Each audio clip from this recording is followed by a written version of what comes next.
Halo, selamat datang di channel Guru Akuntansi, tempat kamu belajar akuntansi. Di video kali ini, mari kita latihan membuat jurnal penyesuaian. Untuk latihannya, soalnya saya ambil dari dasar-dasar akuntansi dan keuangan lembaga ya, dimana ini pelajaran untuk kelas 10 SMK di volume satunya ya, fase F volume ke-1. Kita akan lihat bentuk dari soal jurnal penyesuaiannya. Langsung saja, untuk latihan jurnal penyesuaian yang akan kita lakukan, saya ambil soal jurnal penyesuaian ya di halaman 204 dari buku ini, buku dasar-dasar akuntansi dan keuangan lembaga terbitan dari Erlangga untuk volume satunya. Nah, di sini ada uji kemampuan diri 2, di mana kita akan soal ini adalah untuk menguji pemahaman terkait dengan jurnal penyesuaian. Ada sekitar 5 soal yang harus kita buatkan jurnalnya, harus kita taklukkan. Oke. Untuk menaklukkan jurnal penyesuaian, kita harus punya 2 senjata ya. Jadi, kalau kamu mau mahir di jurnal penyesuaian, maka kamu harus ketahui terlebih dahulu, harus kamu pahami terlebih dahulu mengenai yang pertama itu adalah aturan debit dan kredit. Ini adalah hal yang sangat wajib dimiliki oleh seorang anak akuntan ya, anak akuntansi. Jadi kamu harus memahami dulu ini berkaitan dengan nomor akun, kemudian kelompok akunnya, dan saldo-saldo yang nantinya akan mempengaruhi dia akan ditulis di mana, di debit kah atau di kredit kah gitu. Nah, jadi ini senjata pertama, yaitu pengetahuan mengenai aturan debit dan kredit. Nah, nomor akun dan kelompok akun ini adalah standarisasi ya, yang sudah sesuai dengan standar akuntansi keuangan, di mana untuk nomor-nomor akun 1 itu merupakan bagian dari kelompok akun aset. Ya, maka untuk aturan debit kreditnya, aset itu bersaldo normal atau normalnya bertambah itu di debit. Sedangkan kalau berkurang dia akan dicatat di sisi kredit. Begitu untuk nomor akun nomor 2, yaitu nomor akun 2 itu adalah akun untuk kelompok liabilitas ya, dimana bertambahnya di kredit dan berkurangnya di debit. Jadi ini seharusnya kamu sudah melewati ya, karena kalau mau buat jurnal umum kan ya ini harus paham dulu. Maka kalau untuk membuat jurnal penyesuaian ini sudah harus lebih mahir. Nah, satu hal lagi yang harus saya tekankan di sini sebelum kita buat jurnal penyesuaiannya adalah pembedaan antara akun real yang nantinya akan masuk ke dalam laporan posisi keuangan atau laporan neraca yang terdiri dari kelompok akun 1, 2, dan 3. Nah, sedangkan untuk akun non-real adalah akun-akun yang nantinya akan bermuara ke laporan laba rugi, yaitu akun yang dimulai dari nomor 4, 5, 6, 8, dan 9 ya. Jangan tanya nomor 7-nya di mana, oke? Kalau nanya ya udah di kolom komentar aja, silahkan, nanti saya jawab di kolom komentar.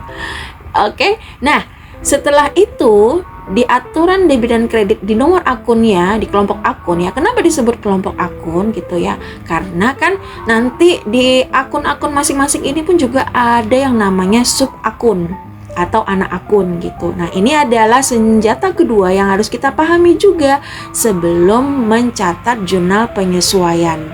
Misalkan di nomor akun 1, yaitu kelompok akun aset, itu ada sub-sub akun yang harus kita ketahui, harus kita hafalkan ya, harus gitu ya, bisa jadi gitu, karena ini nanti yang akan kita bawa ke jurnal penyesuaian.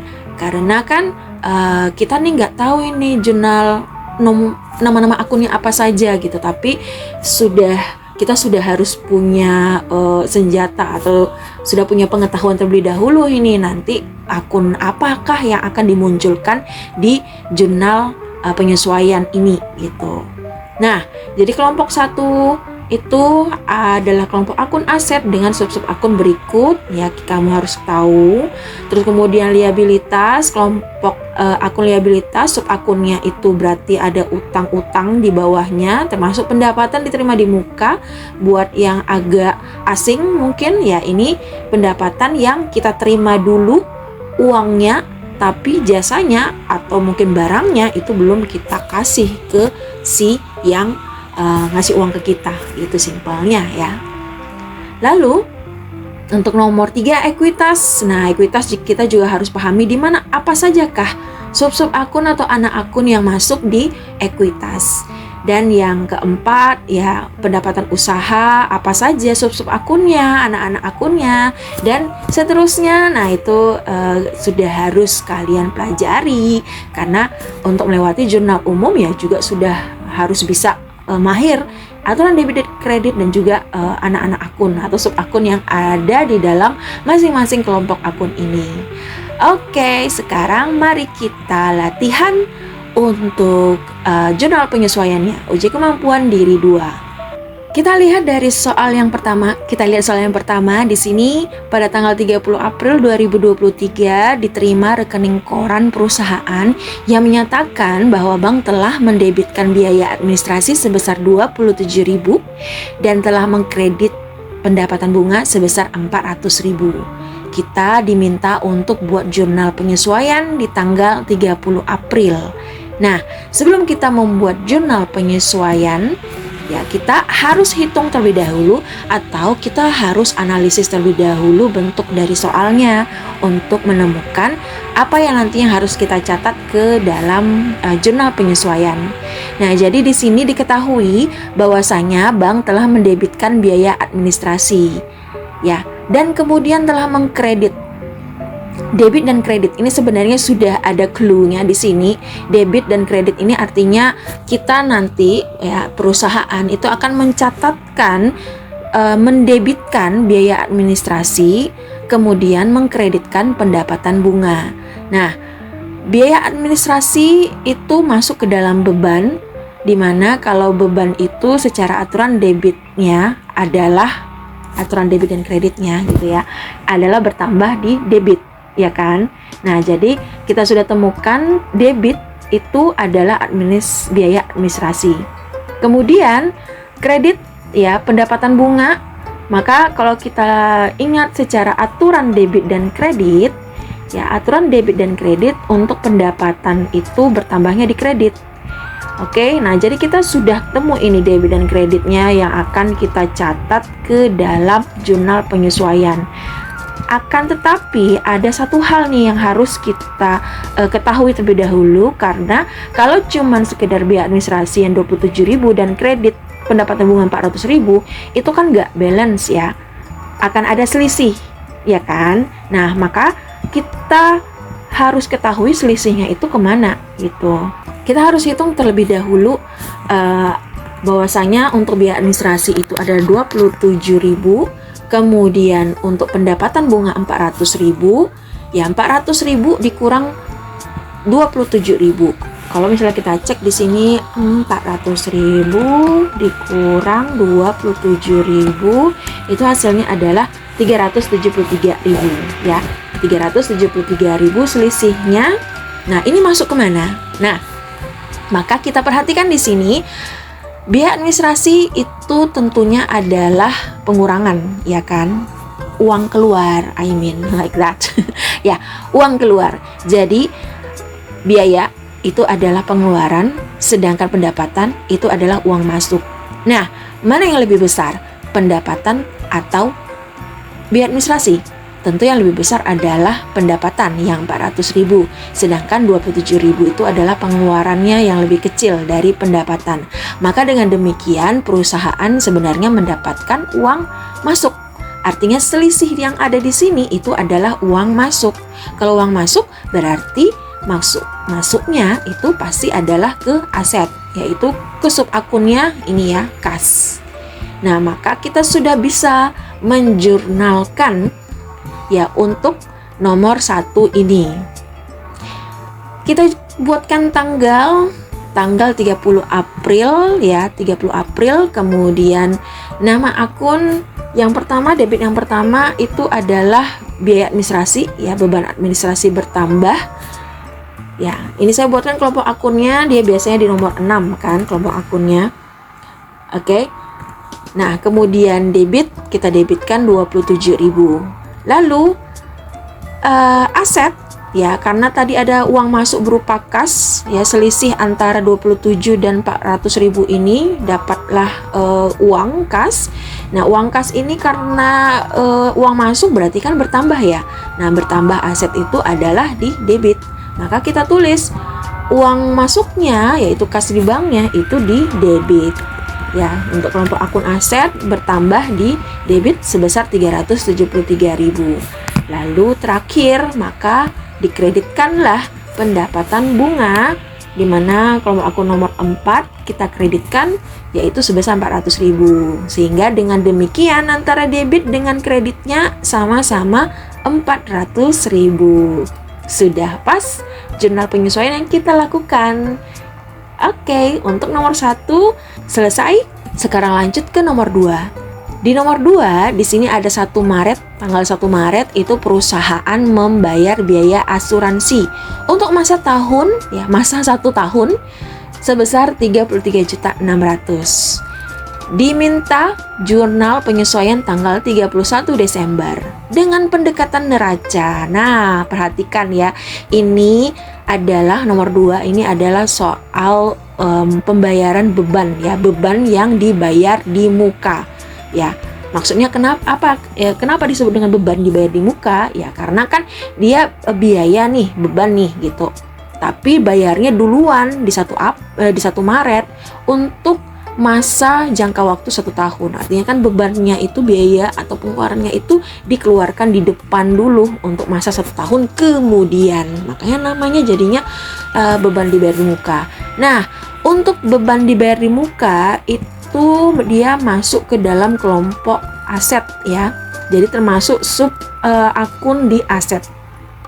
Beban dibayar di muka karena dia masuk ke aset, berarti ya kita lihat karena dia menggunakan pendekatan neraca, maka memang pendekatan neraca pakai akun real yang di neraca ya, tentu berarti yang di aset tadi, yaitu masuk ke nantinya ke beban dibayar di muka ya, atau kita bisa sebutkan nama akunnya itu biasanya disebut asuransi dibayar di muka. Oke. Sebelumnya kita hitung terlebih dahulu ya, kita lakukan perhitungan berkaitan dengan nominal atau berapa uang atau biaya yang sudah terpakai, karena kan dari 1 Maret ke 31 Desember berarti sudah ada berapa bulan yang terpakai biaya asuransinya gitu, yang sudah kadaluarsa ya, perlindungan asuransinya. Nah, maka kita ketahui dulu ya asuransinya untuk 1 tahun ya, jumlahnya itu sebesar 33.600. Setelah itu pemakaian asuransi kita hitungkan dulu, karena angka 33.600 ini adalah untuk 1 tahun, maka kalau untuk 1 bulan berarti kita bagikan ke 12 ya, ke 12 bulan, hasilnya adalah sekitar per bulannya sebesar 2.800.000 ya. Nah, lalu kita lihat lagi, kita cari lagi untuk total bulan yang sudah terpakai asuransinya ya, yang sudah kadaluarsa asuransinya karena sudah habis masa perlindungannya. Nah, disebutkan dibayar di 1 Maret 2023, kemudian kita nanti akan diminta untuk mencatat di akhir 31 Desember 2023. Jadi dari 1 Maret ke 2023 ke 31 Desember 2023 ada berapa bulan? Nah, coba dihitung dulu. Jadi dari 1 ke 31 berarti itu ada sekitar 10 bulan. Bener gak? Coba hitung. Bener gak sih 1 Maret itu dari 1 Maret ke 31 Desember itu sekitar 10 bulan. Nah, selanjutnya karena sudah kita temukan total bulan yang sudah terpakai yaitu sebesar 10 bulan, maka kita hitunglah berdasarkan pendekatan neraca, di mana untuk pendekatan neraca yang dihitung itu adalah yang sudah terpakai atau yang sudah menjadi beban ya. Artinya kalau sudah terpakai itu ya jadi pengeluaran lah dia, jadi beban lah dia gitu.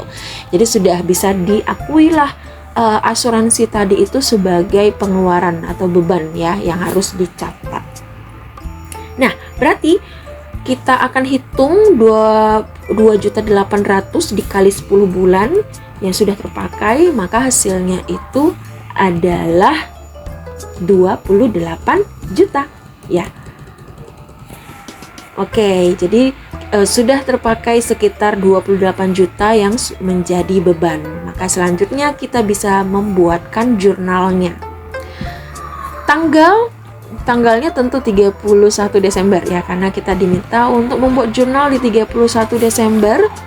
Yang pertama, akunnya itu adalah akun muncul ya beban ya, karena beban tadi bertambahnya di debit. Maka secara aturan debit dan kredit, perhatikan mungkin kalau kalian lupa gitu ya, atau mengingatkan kembali untuk aturan pencatatan jurnal itu harus dan wajib dimulai dari akun yang akan diletakkan di debit ya. Meskipun kalian tahu bahwasanya oh aku udah tahu nih akun yang akan muncul di kredit gitu, tapi jangan diduluankan akun yang di kredit ya. Pencatatannya nggak boleh seperti itu, karena secara aturannya pencatatan akun itu dimulai dari yang muncul di debit terlebih dahulu. Oke, jadi kita tulis dulu akun yang muncul di debit, yaitu yang sudah menjadi beban bertambah di debit, yaitu beban asuransi, karena berkaitan dengan asuransi ya, namanya jadinya beban asuransi. Kelompok akunnya kan di nomor 6 ya, kelompok akun beban. Lalu kita catat angkanya 28 juta. Kemudian kreditnya, karena pendekatan neraca tadi ya, berarti kan ada muncul akun yang namanya asuransi dibayar di muka. Ya, asuransi dibayar di muka adalah kelompok akun yang masuk ke aset, kelompok akun 1, dan kita kreditkan angkanya juga 28 juta. Nah, demikian cara pengerjaan soal untuk nomor 2 ya, untuk membayar biaya asuransi dengan menggunakan pendekatan neraca. Nah, jadi ada 2 pendekatan ya untuk mencatat beban dibayar di muka. Satu pendekatan neraca, satu lagi pendekatan laba rugi. Bagaimana pula yang pendekatan laba rugi ya? Nanti ada next di soal berikutnya. Selanjutnya di soal nomor 3, di sini ada disebutkan pada neraca saldo awal per 31 Mei 2023, saldo perlengkapan menunjukkan angka sebesar 7.650.000 ya. Jadi saldo awal nih loh, saldo awal itu disebutkan saldo perlengkapan 7.650.000. Namun setelah dilakukan pengecekan pada tanggal 30 Juni 2023, Mei ke Juni kan 1 bulan ya, dari 31 Mei ke 30 Juni itu 1 bulan. Berarti kita lihat perlengkapannya yang tinggal, yang tersedia itu sekitar 4.120.000. Diminta buatkan jurnal penyesuaian di 30 Juni 2023. Oke, berarti ini kita harus melakukan perhitungan terlebih dahulu. Diketahui bahwasanya saldo perlengkapan per 31 Mei itu adalah sebesar 7.650.000 ya. 7.650.000. Kemudian perlengkapan yang tersedia ya setelah dicek per 30 Juninya itu tinggal 4.120.000. Nah, yang akan kita cari itu adalah yang sudah terpakai. Artinya yang sudah menjadi beban. Karena kalau kita lihat ya saldo di awal itu 7 juta, tapi pas di akhir bulan di akhir bulan itu tinggal 4 juta. Berarti kan ada selisih ini. Selisih inilah yang disebut sebagai beban karena dia sudah habis terpakai. Maka inilah yang perlu nantinya kita catat di jurnal penyesuaian untuk menyesuaikan berapa sesungguhnya perlengkapan atau aset gitu ya yang masih ada ya di perusahaan, di tangan gitu. Oke, berarti kita harus cari nih selisihnya. Maka kita buatkan bahwasanya untuk perlengkapan yang sudah habis terpakai, artinya sudah menjadi beban, itu 7.650.000 dikurang 4.120.000, hasilnya tentu adalah 3 juta ya 530.000. Coba dicek benar apa tidak. Benar-benar ya perhitungannya. Oke, kalau sudah berarti kita bisa langsung membuat jurnalnya. Jurnal di tanggal 30 Juni 2023. Yang pertama, debit yang pertama muncul adalah perlengkapan yang sudah terpakai tadi, yaitu yang sudah menjadi beban. Yang menjadi beban berarti namanya beban perlengkapan. Kelompok akunnya nomor namanya beban ya, beban perlengkapan. Oke, debit ya, debitnya adalah sebesar angka 3 juta ya, 3.530.000 yang sudah terpakai, yang sudah habis. Kreditnya kita kreditkan aset ya, yaitu perlengkapan tadi. Dia sudah berkurang perlengkapannya, maka kita catatnya di kredit ya. Kelompok akun nomor 1. Selesai untuk penghitungan atau pembuatan jurnal untuk nomor 3. Sekarang kita lanjut ke nomor 4. Di nomor 4 ini ada di akhir bulan Januari 2023 diterima tagihan beban listrik, air, dan telepon bulan Januari sebesar 265.000 ya. 265.000. Namun tagihan tersebut baru akan dibayar pada 2 Februari 2023. Ada yang udah tahu nggak kira-kira ini masuk ke jenis penyesuaian seperti apa? Kan diterima nih tagihan beban, artinya perusahaan kan sudah sudah menggunakan listrik, air, dan telepon di bulan Januari ya. Tapi pengeluaran ini ya, yang sudah menjadi tagihan itu baru akan dibayar di bulan depan, yaitu di bulan Februarinya. Pemakaian di bulan Januari dibayarnya di bulan Februari ya, dan itu sudah merupakan beban. Nah, berarti artinya apa ini? Ada tagihan yang harus dibayar oleh perusahaan di tanggal 2 Februari. Harus dibayar, pengeluaran yang harus dibayar, berarti itu artinya adalah utang ya. Oke, berarti ini adalah utang ya. Utang yang harus dibayar, beban yang sudah dipakai gitu ya. Pengeluaran yang sudah terpakai ini listrik, air, dan telepon, tapi baru dibayar di bulan depan. Maka ini masuk ke dalam jenis penyesuaian beban yang terutang gitu ya. Maka kita langsung buatkan jurnalnya, karena di sini tidak ada perhitungan apapun ya, karena sudah langsung diketahui tagihan bebannya itu berapa. Maka kita buatkan tanggalnya, yaitu di tanggal 31 Januari ya. 31 Januari di akhir bulan 2023. Debitnya tentu adalah beban air listrik ya, bertambah. Beban air listrik dan telepon bertambah dengan angka sebesar 265.000 ya, 265.000. Kemudian untuk akun yang akan muncul di kredit adalah, karena tadi utang ya kan, jadi utang ya, masuk kelompok nomor 2. Utang beban, utang kelompok akun nomor 2 itu bertambah di kredit ya, sehingga kita kreditkan 265.000. Dan selesai untuk pengerjaan soal nomor 4, pembuatan jurnal penyesuaiannya. Kita lanjut ke nomor 5. Untuk soal nomor 5, kita lihat di tanggal 2 Juli 2023 disebutkan bahwasanya perusahaan menerima pembayaran atas sewa kendaraan untuk 3 bulan sebesar 21 juta. Ya, buatlah jurnal pada saat penerimaan pembayaran sewa kendaraan di muka. Pembayaran sewa kendaraan di muka tanggal 2 Juli 2023 ya. Dan jurnal penyesuaian di tanggal 31 Juli 2023 menggunakan pendekatan neraca dan pendekatan laba rugi ya. Pendekatan neraca yaitu liabilitasnya, dan pendekatan laba rugi yaitu pendapatannya. Ya, nah ini dia. Ini ya, kalau kita lihat perusahaan menerima pembayaran atas sewa kendaraan, bisa jadi ini perusahaannya adalah perusahaan rental mobil ya gitu. Jadi kan kalau perusahaan rental mobil, direntalkan mobilnya, tapi oleh pelanggan itu dibayar langsung. Jadi selama 3 bulan di awal Juli, di 2 Juli dikasih ini gitu, diterima oleh perusahaan uang sewa selama 3 bulan, uang sewa kendaraannya sebesar 21 juta. Nah, Ini jenis penyesuaian yang masuk ke jenis pendapatan diterima di muka, ya kan? Jadi pendapatan diterima di muka, kebalikan dengan yang nomor 2 ya. Ini adalah beban dibayar di muka.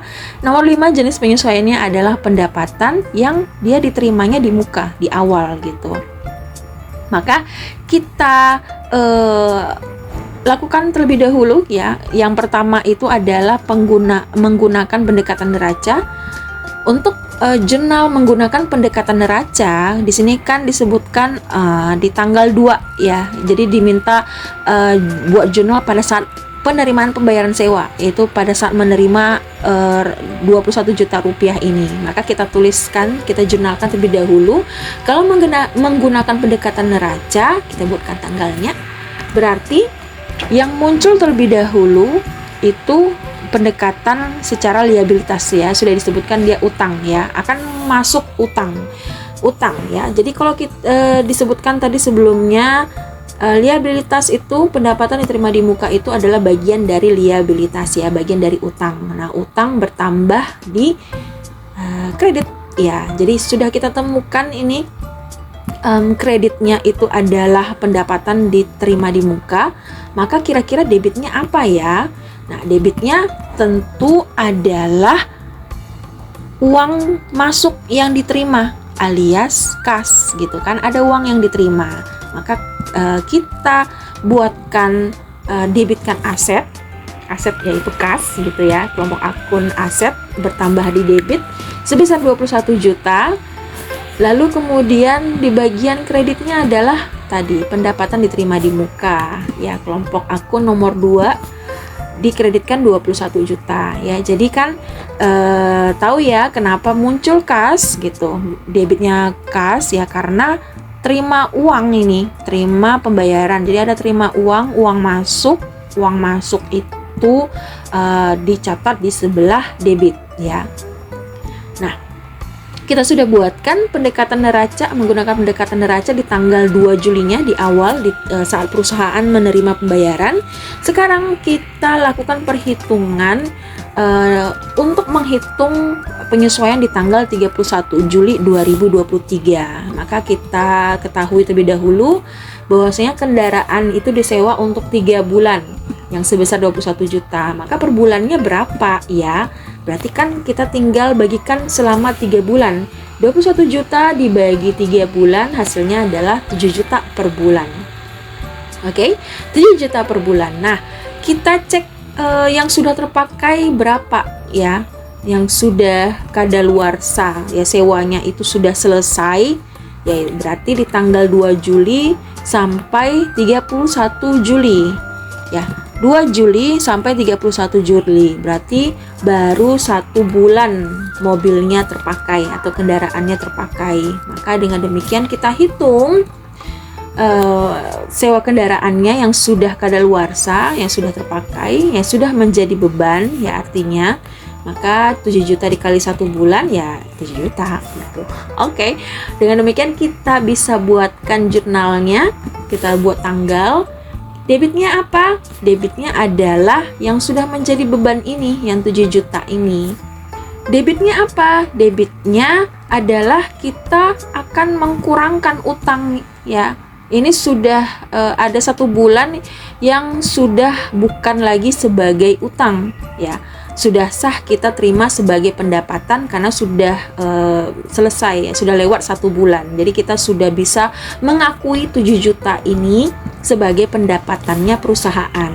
Maka kita debitkan dulu utang ya, utangnya pasti berkurang dong ya. Jadi kalau utang berkurang itu letaknya di debit. Ya, ingat ya, utang berkurang letaknya di debit. Jadi kita akui bahwasanya pendapatan utang ya, utang diterima di muka, pendapatan diterima di muka itu sudah berkurang 7 juta ya, sudah sah kita anggap sebagai pendapatan sewa ya. Jadi perusahaan sudah sah menganggapnya bahwasanya itu merupakan pendapatan baginya. Nah, pendapatan kan bertambahnya di kredit ya. Jadi kita kreditkan pendapatan 7 juta. Jadi sewa kendaraannya yang sudah Ini sebenarnya bukan telah menjadi beban ya, tapi telah menjadi pendapatan. Telah menjadi pendapatan. Oke. Nah, inilah bentuk jurnal, pencatatan jurnal kalau menggunakan pendekatan neraca atau pendekatan liabilitas. Nah, sekarang kita akan mencatat menggunakan pendekatan laba rugi ya. Jadi jurnal yang pertama itu di tanggal 2 Juli menggunakan pendekatan laba rugi. Nah, kalau pendekatan neraca itu kita menganggap uang yang kita terima, yang diterima oleh perusahaan di awal itu menjadi utang gitu ya, diutang terlebih dahulu. Nah, sedangkan kalau pendekatan laba rugi, perusahaan itu menganggap sudah menerima pendapatan ya. Jadi sudah menerima pendapatan, sudah diakui sebagai pendapatan itu artinya ya. Jadi tidak diakui sebagai utang tapi sudah diakui sebagai pendapatan. Maka dengan demikian akunnya itu uang diterima tentu di kas ya. Uang diterima, kas di debit bertambah sebesar 21 juta. Nah, karena menggunakan pendekatan laba rugi dianggap bukan utang ya. Kalau utang berarti pendekatan neraca, karena ini pendekatan pendapatan maka diakui langsung sebagai pendapatan sewa yang 21 juta itu. Jadi dicatat langsung sebagai pendapatan ya kalau menggunakan pendekatan laba rugi ya. Nah, lalu bagaimana perhitungannya di tanggal 31 Juli ya, pencatatan di tanggal 31 Juli.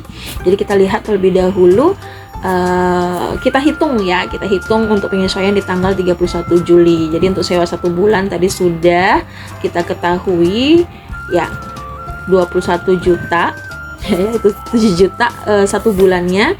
Nah, yang kita cari terlebih dahulu adalah bulan yang belum kadaluarsa atau belum bisa dianggap sebagai pendapatan ya, pendapatan sewa, pendapatan bagi perusahaan. Jadi dari tanggal 1 Agustus sampai 31 Desember ya kan. Jadi total bulan untuk sewa yang belum kadaluarsa ya, yang kita hitung itu adalah yang dari tanggal 1 Agustusnya gitu. Kenapa? Karena kita akan menghitung yang masih belum menjadi pendapatan ya. Kita akan sesuaikan ya, namanya kan di sini kan jurnal penyesuaian. Jadi perusahaan akan menyesuaikan berapa bulan lagi yang pendapatan sewa ini sebenarnya masih belum bisa diakui sebagai pendapatan, yaitu di bulan Agustus ya. Karena nanti kan dicatat di 31 Juli nih ya kan, dicatat di 31 Juli. Berarti yang belum menjadi pendapatannya berarti yang kedepannya lagi, yaitu 2 bulan berikutnya. Nah, 2 bulan inilah yang harus nantinya akan kita catat kalau menggunakan pendekatan laba rugi. Untuk pendekatan laba rugi yang dihitung itu adalah sewa yang belum kadaluarsa, yaitu yang belum menjadi pendapatan. Maka kita hitung 7 juta dikali 2 bulan berarti ada sekitar 14 juta yang masih belum bisa dianggap sebagai pendapatan sewa ya. Nah, maka kita buatkan jurnalnya di tanggal 31 Agustus ya. Dengan demikian perusahaan akan mengakui bahwa ada sekitar 14 juta yang masih belum dianggap sebagai pendapatan, maka didebitkanlah pendapatan sewa ya. Kalau kita lihat ya, pendapatan usaha itu berkurangnya di debit ya kan. Nah, maka kita catat di sebelah debit untuk pendapatan sewa sebesar 14 juta ya. Jadi sudah tahu ya kenapa dicatatnya di debit, karena tadi dia belum dianggap sebagai pendapatan sewa, sebab yang baru bisa sah untuk diterima atau diakui pendapatannya itu baru 1 bulan tadi gitu. Sedangkan 2 bulan berikutnya itu masih belum sah dianggap sebagai pendapatan ya. Jadi kreditnya apa? Ya, kreditnya muncullah yang tadinya utang ya. Utang yaitu pendapatan diterima di muka, kita kreditkan 14 juta. Ya, seperti inilah bentuknya kalau menggunakan pendekatan laba rugi yaitu pendekatan diakui terlebih dahulu sewa pendapatan gitu ya, baru setelahnya disesuaikan mana yang memang belum sesungguhnya menjadi pendapatan bagi perusahaan. Oke, demikian kita kerjakan soal uji kemampuan diri 2 ini di halaman 204 dari buku Dasar-dasar Akuntansi dan Keuangan Lembaga untuk kelas 10 volume 1 ya. Sampai di sini video kali ini, semoga kamu jadi semakin mahir dalam membuat jurnal penyesuaian ya. Kalau misalkan ada yang mau ditanyakan, silakan tinggalkan jejak di kolom komentar. Sampai di sini dulu and bye bye.